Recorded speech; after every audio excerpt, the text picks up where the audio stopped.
Jésus étendit la main, le toucha. Commentaire de l'Évangile de Jésus-Christ selon saint Marc, chapitre 1, versets 40 à 45. Frères et sœurs, oser toucher un lépreux à l'époque de Jésus, c'était de la témérité, car l'on s'exposait ainsi à l'impureté. Voilà pourquoi de strictes précautions étaient prises pour éviter le contact des bien-portants avec cette horrible maladie. En effet, Lévitique 13, 45 à 46 déclare: le lépreux portera ses vêtements déchirés et ses cheveux dénoués. Il se couvrira la moustache et criera: impur, impur. Tant que durera son mal, il demeurera à part. Sa demeure sera hors du camp. C'est dire que la lèpre était considérée comme une malédiction divine. Par conséquent, un lépreux était un sujet dont la vie était socialement terminée, parce que exclu et coupé de la communion avec Dieu. Et dans un tel contexte, seul celui qui sanctionnait l'homme par cette maladie pouvait aussi l'en guérir pour le rétablir dans la communion avec lui.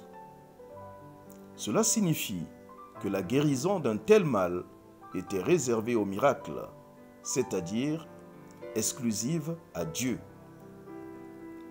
Dès lors, le geste de Jésus, qui étend la main et touche le lépreux, était humainement incompréhensible.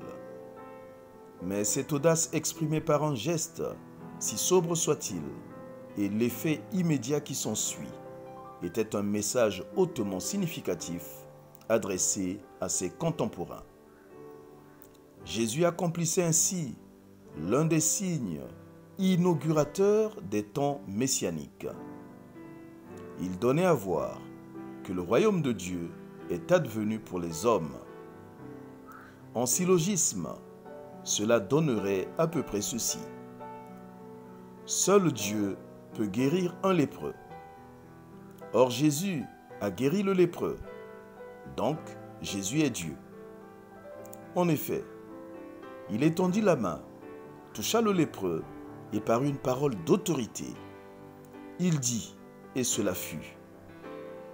Ces mots remémorent ceux du récit de la Genèse, chapitre 1, verset 3. Que la lumière soit, et la lumière fut. Cela revient à dire que le Messie est là. Il restaure l'homme en parfaite santé physique et spirituelle. Pourtant, la profondeur de ses œuvres ne se comprendront qu'à la lumière de sa passion et de sa résurrection. Quelle résolution! Savoir que Dieu est Dieu. Son intervention ne dépend pas de mon raisonnement cartésien. Notre prière: fais du bien à ton serviteur, Seigneur, pour que je vive et que j'observe ta parole. Ouvre mes yeux pour que je contemple les merveilles de ton amour. Quelles conséquences? Si tu confesses de ta bouche le Seigneur Jésus, et si tu crois dans ton cœur que Dieu l'a ressuscité des morts, tu seras sauvé.